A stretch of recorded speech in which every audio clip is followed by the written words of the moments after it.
Yeah. Anyway, hello. I'm just going to say a few words about the exhibition called Drivers, which is the other exhibition opening this evening.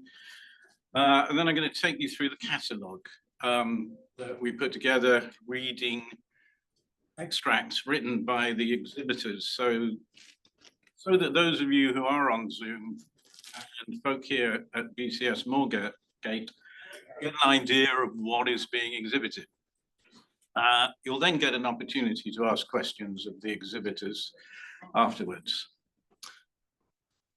We're told that recently popularized generative AIs with their large language model interfaces function as black boxes.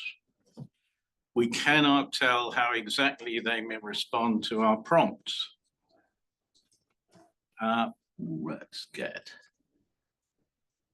slide.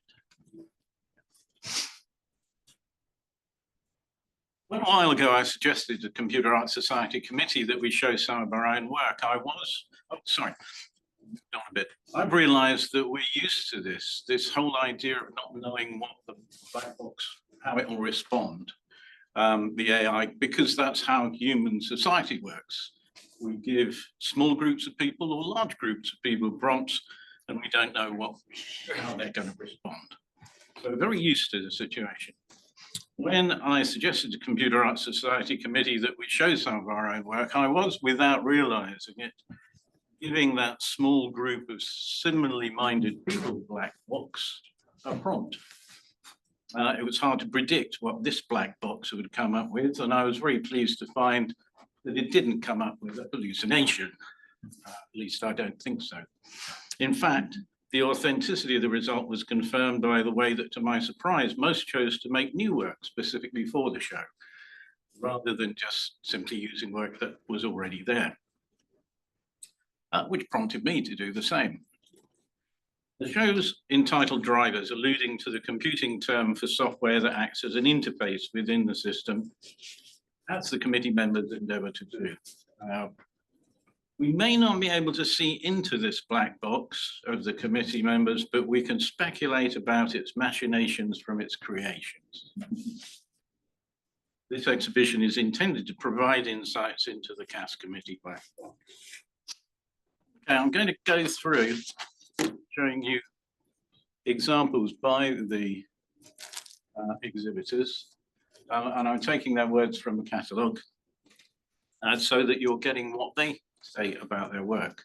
And I'm hopefully going to take about 2 minutes for each person, so it should take about 20 minutes if I'm on time. Okay. All right. We're back. Right. Sorry, I was pressing the right button instead of the left. Okay, Anna Dimitriou, who's here. Anna works at the intersection of art, science, and technology to create sculptures, digital installations, and textile works. Her work links historical narratives to contemporary science, exploring infectious disease, genomics, antibiotic resistance, and synthetic biology. She exhibits internationally. Anna is a pioneer and leading influential voice in bioart, exploring complex issues in science and medicine and their cultural and societal impacts. Conceptual, the work, is a hand-embroidered and beaded digital print on satin, which features a still image captured from a data-driven artwork visualizing cutting-edge research from the University of Oxford's Cryptic Consortium. The research predicts antibiotic resistance to tuberculosis using genomics. TB bacilli swarm within a lung, attracted to and destroyed by colored clouds representing 4 key antibiotics, illustrating their genetic susceptibility. A further data layer of contrail-like threads using London Gatwick flight data maps the travel reduction during the COVID-19 pandemic, powerfully linking microbiology to the urgent need for global health collaboration. Precious cells, the other piece in the diptych, is a hand-embroidered and beaded digital print on satin and features a still image captured from an interactive artwork exploring the fascinating story of donated human embryos used in scientific research to understand early development, and informed by a series of conversations between the artist, patients, and the scientists who work with early human embryos at the Gurdon Institute. The golden color of embryos presents their preciousness. An interactive version of the work can be accessed on Anna's website. The creative technologist in both these works was Alex May. One of the things I point out is if you look at the work, the beads that Anna's put in this particular precious cells work, they're catching the light, really glisten beautifully.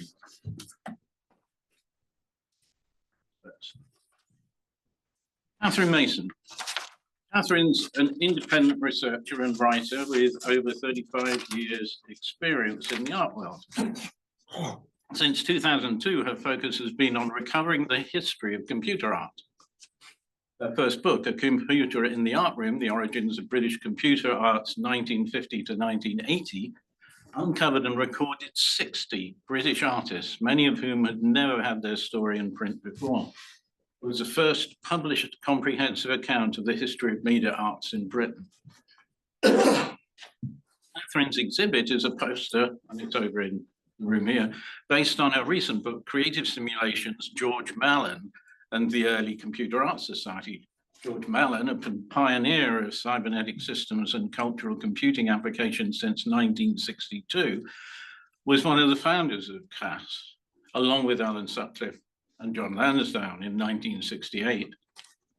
Catherine argues that the historical artwork Eco Game of 1970, led by Mallon and developed cooperatively by members of CAS, provides an important precursor for contemporary creative use of artificial intelligence,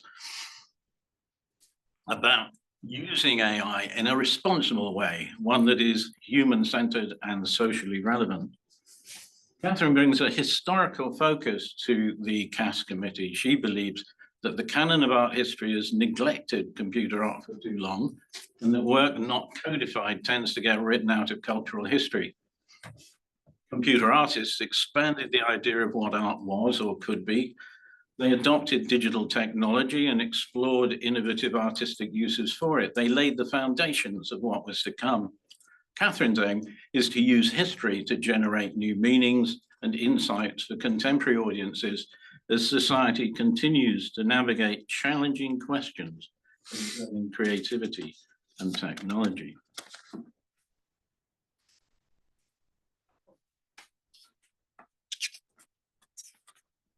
David Upton. After starting his career in the UK Foreign Office, David built up a small management consultancy company which organized crisis simulation exercises all over the world for several of the world's largest companies. Eventually, he realized that he'd created far more situations than Guy Debord ever did. And from there, it was a short step to becoming a digital artist. Interested in subtle differences in conceptual art and in discovering unseen patterns and interrelationships, David embraces the digital artwork because it offers him such a range of opportunities, such as sound art and computational psychogeography. For his piece in the show, he writes, as R. Murray Schafer, the sound artist and theorist, said, any soundscape includes keynotes. These are the anchor or fundamental tone, although the material may modulate around it, often obscuring its importance. For over 100 years, diesel engines in buses and taxis have been a keynote of London soundscape. For a decade or more, we've talked about replacing them. Now, suddenly, this is really happening. Soon they will be as rare as the sound of hansom cabs. David's work is a sound piece. One of the things to note is Computer Arts Society. So the arts as a whole are something we're interested in. About 5 minutes long as an MP3, a musical meditation on these diesel sounds. It's divided into 3 movements, each beginning and ending with the chimes of Big Ben, another significant London sound. The first movement plays with diesel sounds highlighting their musicality. The second movement uses granular synthesized sound, micro sound, to bring a mythical, heroic echo of the grandeur and gaiety of London since diesel engines first came to our streets. And the third movement is simply the long, slow death of one single engine as it slows and is finally switched on. Ernest Edmonds. Ernest is a pioneer computer artist for whom combining creative arts practice with creative technologies has been a lifelong pursuit. In 2017, he won the ACM SIGGRAPH Distinguished Artist Award for Lifetime Achievement in Digital Art. That year, he was also awarded the ACM CHI Lifetime Achievement Award for Practice in Human-Computer Interaction. Ernest has shown his work internationally for over 55 years. His work is described in the book by Francesca Franco, Generative Systems Art, the work of Ernest Edmonds. Ernest started to work in the constructivist tradition late in the 1960s and has done so ever since, often extending the constructive methods by writing software. The first time he used a computer in making an artwork was in 1968. And soon after that, he joined the Computer Arts Society. Back in 1970, the late Stroud Cornock, also a very active cast member, and Ernest presented a conference paper in the cast section of the Computer Graphics 70 conference at Brunel University. It presented their mission, which was to explore the implications of computing for art making.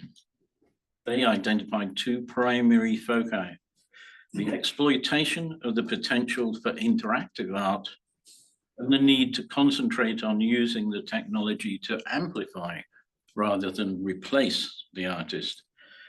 Some of these points have hopefully been resonating with anyone who's been following computer art over the time, is that these were controversial issues that people were engaging with back in the day.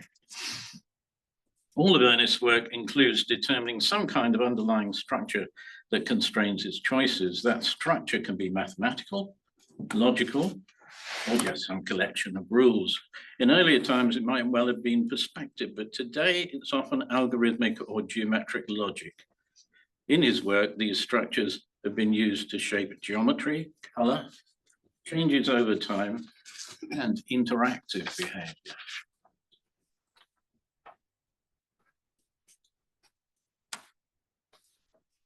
Jeff Davis. Jeff, again, is a pioneering digital artist, pen-published author, AI researcher.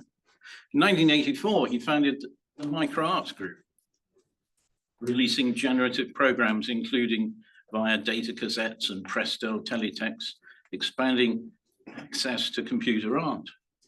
He also published a magazine fostering an early creative technology community. He founded the AI Creative Anthology in 2023. His art and story generators have been exhibited across the UK and Europe. He writes of Pattern City, the work in this exhibition, that it extends his algorithmic storytelling, first explored in Story Generator in 1985. The focus shifts to moving images, a system cycling through AI-generated illustrations with programmed transitions, overlays, and transformations. The images came from illustrating his Pattern City novel. The scene suggests the fractured world of a prison nurse whose life is transformed after an unnatural disaster, as she is drawn into a parallel world of hackers and drifters in a future universal basic income economy. AI's tendency to overproduce images became a resource for Jeff. Instead of discarding them, Jeff used multiples to frame sequences, shaping a visual syntax. The animation is a figurative ambient art companion to the novel. Representational images become atmosphere, color fields, layered motion dissolves. Shifting variations resemble constructive memory or imagination, where images remain provisional and change with context. The work visualizes literary theories of open reader-shaped texts. Also exhibited is Minimal, a pixel art piece from 1984, which lampoons CGI by drawing one pixel every 20 minutes, contrasting the rarity of early computer images with today's instant abundance of AI worlds. There's more information in the booklet accompanying the display and on Jeff's website, so you have a look at the booklets that are there. Graham Diprose. Graham worked in commercial photography for over 40 years and also headed up photography in the Faculty of Design at UAL, London College of Communication, covering the pioneering changes from analog to digital photography. Two documentary projects on the River Thames raised concerns that with rapidly changing technology, our newborn digital data images might not be readable in 50 to 100 years' time. And his recent published papers are about pigment ink printing for safe, longer-term archiving. Graham co-authored the photographic textbook Photography, the New Basics for T&H, and until very recently chaired the EVA London conference, sponsored by BCS and part of CAS. Graham writes, if one looks at the very beginning of the Computer Arts Society, the early pioneers were all using the software and hardware in a manner which the original manufacturers never intended. We pride ourselves on the subversive nature of our CAS digital artists to this day. In the early days of digital imaging, the only way of making a panoramic image was to take a series of pictures and try and stitch them together in post-production. Mirrorless cameras allowed a more rapid shooting rate with a better buffer and developed firmware to allow a series of images to be stitched together in camera. This simply involved keeping a finger on the button while panning the camera through about 130 degrees. It was meant for landscapes where nothing would move during the sequence. Supposing I move the camera through a much lesser angle in the middle of a busy city street, with some people moving and others just sitting still. The result, fooling the Fuji firmware, is the ghostly, horribly dismembered street spirits of Bucharest that my camera was able to capture when these poor souls are visible to all those around them.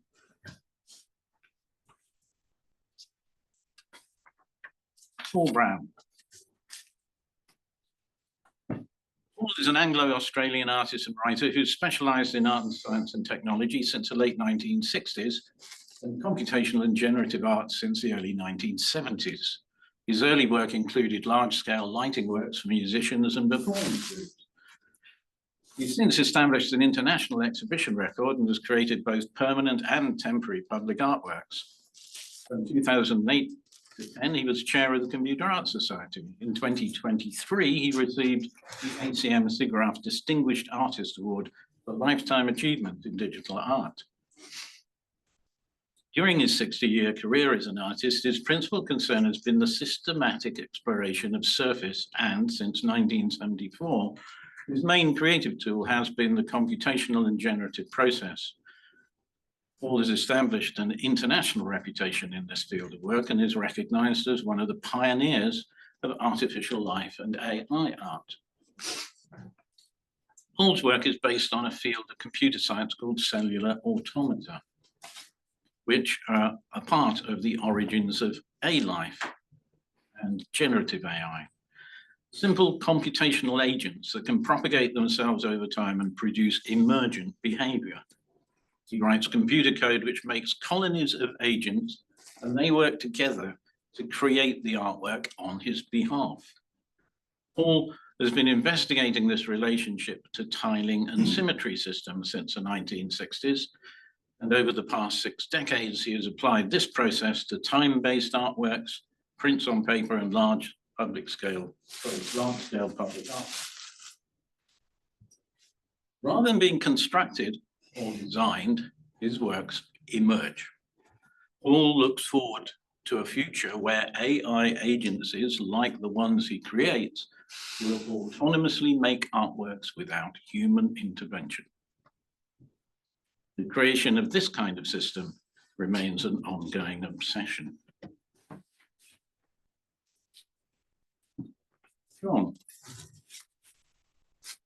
Sean Clark is an independent artist, curator, and researcher based in Leicestershire, UK. His artwork explores interaction and connectedness through the construction of audiovisual systems presented on screen as installations and as prints. He's the director of Interact Digital Arts, the curator of the Computer Arts Archive, and chair of the Computer Arts Society at the moment, already seen. He holds a PhD in computational art from De Montfort University, where he studied under Ernest Edmonds. In 2016, he was a co-winner of the Lumen Prize for 3D sculpture and the Art CHI Digital Art Prize. Sean's art practice is based around an ongoing exploration of systems thinking, computation, and connectedness. He creates digital art systems that are composed of sets of interacting components that self-organize in accordance with predefined organizational rules and processes. When running, Sean's systems develop over time. Disorder transforms into order, parts coalesce into wholes, and computational constructs emerge. The image presented, back of the room here, titled 250825.1, is a digital print of the starting state of a network of 8 interactive visual systems before they engage in a continuous cycle of exchange and reconstruction. The artwork currently exists as a process running on the Art Things computer server. Its current visual state can be accessed by scanning QR code provided. I gather I hope it's running now, is it? It's almost running.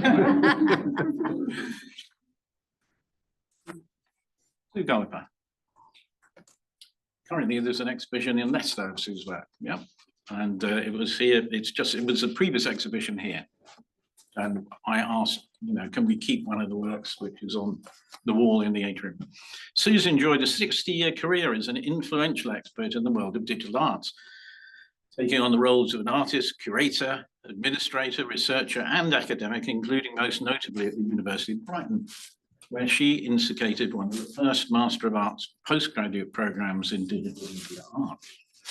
In the 1990s, she set up the CADE conference, Computers in Art and Design Education, and curated the Arcade series of exhibitions, the first UK open international biennale exhibition of digital fine art prints, which toured internationally. Sue has sat on numerous advisory boards in this field, including ICEA, the International Symposium on Electronic Art, where she ran the international HQ for 15 years, and SIGGRAPH,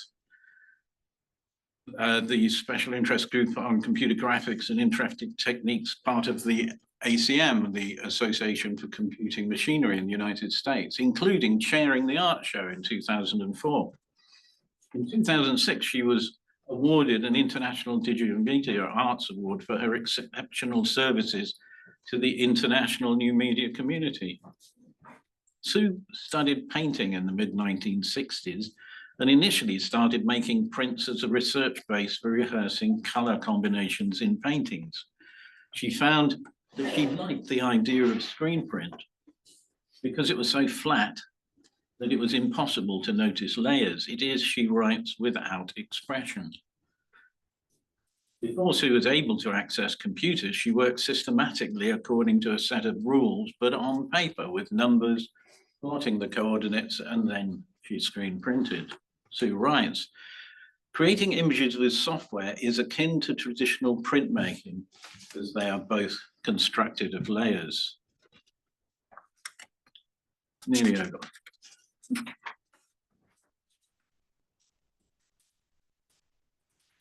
Even better. That's me. I'll do it in first person now because it'd be a bit weird. I first used computer graphics at the Slade in 1977. From 1984, as artist in residence at University of Canterbury, I programmed Small World, an agent-based generative system which produced abstract images alluding to animal and human behavior patterns, including conflict and collaboration. My 1991 PhD, supervised by Ernest and Susan Tabby, identified the characteristics of interactive art and documented making Small World interactive. Interactive versions of Small World were first exhibited in Brighton in 1987. Also a founder member of the National Centre for Computer Animation in Bournemouth, and from 1989 to 2017, I taught artists how to use computer technology creatively and how to program to do that. Before using computer programming, making design decisions using random values from an old one-armed bandit that I found on a dump, exploring randomness as a generator, I learned that we project order onto things. Producing computer graphic art, I became fascinated by the ambiguities created when 3D phenomena are perceived as if on a 2D plane. For example, in our view of stars, in the sky, not being able to tell when looking at a constellation which stars are closer or further away than others. We perceive it as projected on a flat plane. I found myself seeking very similar ambiguities in my work. Considering the current marketing of recent forms of AI, it's pertinent to remember how successful cultists, corrupt politicians, and snake oil salesmen, for example, have been. We often only see what we want to, particularly in this social media era of explicit siloing and corralling. Pieces in this exhibition revisit the techniques of my early work generated using pseudo-random values. We may, of course, project meaning onto the shapes, hence my titles for them, and you're invited to come up with your own.